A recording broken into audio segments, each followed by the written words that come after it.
What's up mga master? So, ngayon may i-repair tayo na G-Shock. G-Shock 2. No? Ayan. So, ito nabali. Dahil hindi ko sure kung ito ba yung original na perol nila. Kasi sobrang nipis yung pagkakabutas or yung tinon niya masyadong manipis. Kaya baliin talaga yung ano. Pero kasi ang Predator kasi, pataas sa 3.8 yung butas niya. Sa makatuwid, ito, nasa ano lang to.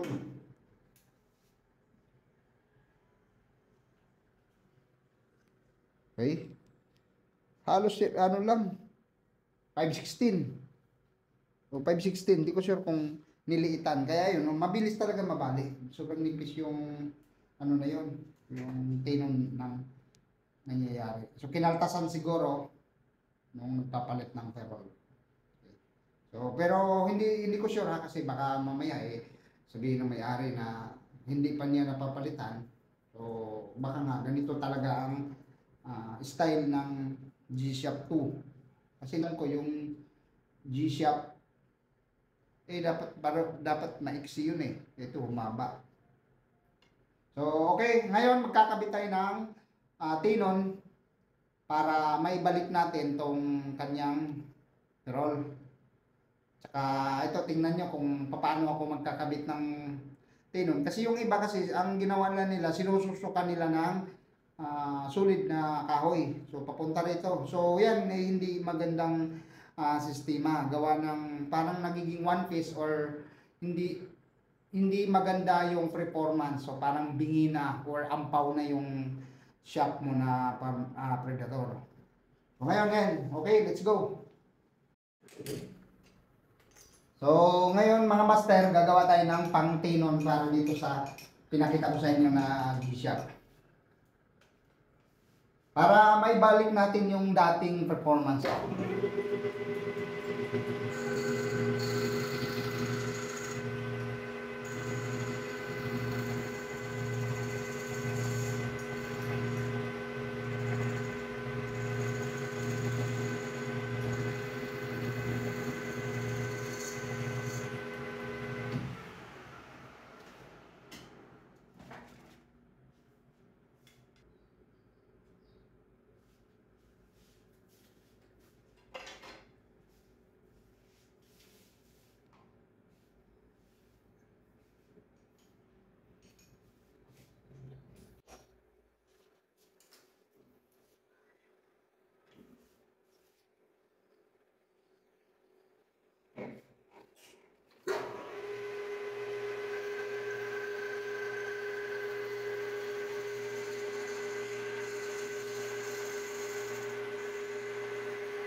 So, ito yung tinon nating ilalagay. So, dito pa lang binubutas ko na para hindi mahirap butasan. Or pag ikabit kasi doon sa 314, posible kasi mabubugbog ng gusto yung 314 shaft. So, naturally, higpitan natin para kumain at hindi maitulak. So, yan, dito pa lang, bago ko isok-sok, may butas na siya dapat. Uulitin na lang, papatamaan na lang pagka may kabit na para lang maalis lang yung mga glue sa ilalim.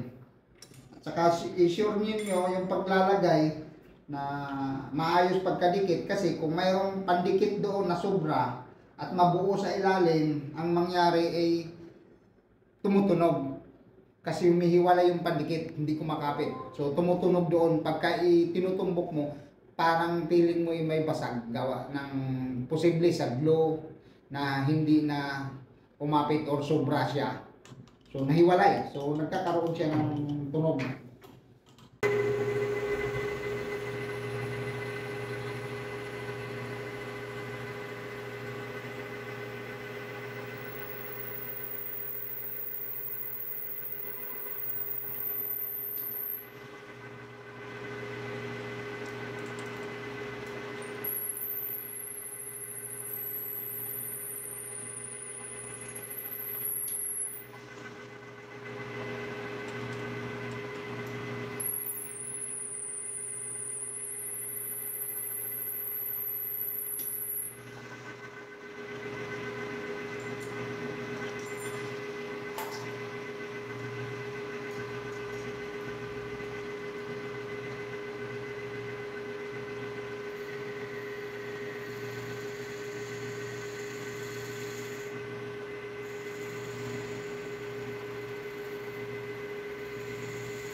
Mas na binutasan na natin ng ito. Kailangan yung ilalagay yung tinon, kasukat lang din sa butas na ipasok.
Yan.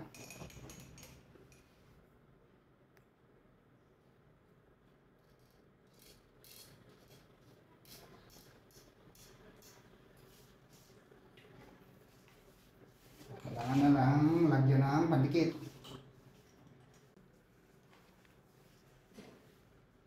What's up? What's up po? Galing po ako sa school. Yun, very good, no?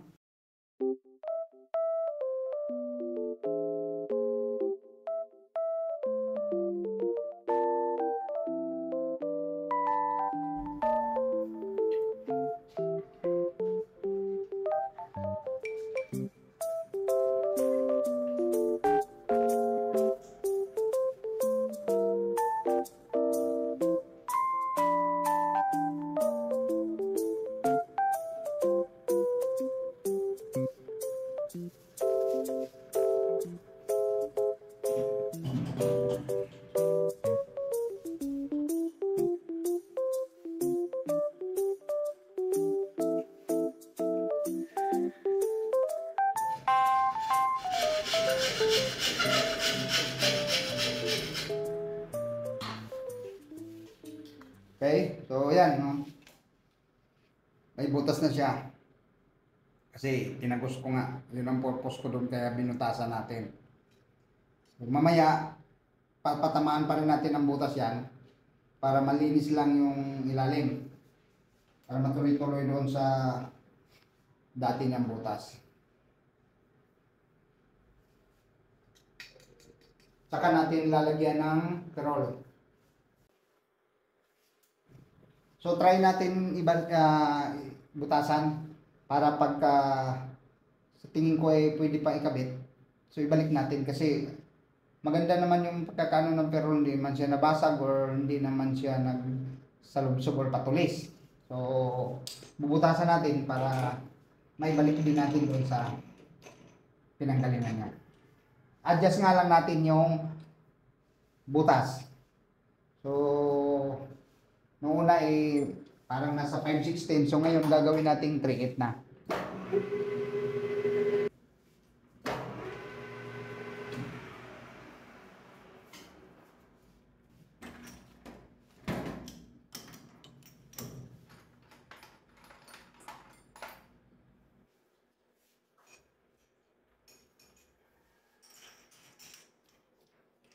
Gawin natin 3/8 para lumaki na yung pino niya, hindi yan maputol na agad-agad.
Bakit naman ako? Ayos. Wala akong magbuwas na galing ako sa pasok. Ay, mag-WhatsApp ka na. Okay. So may butas na siya.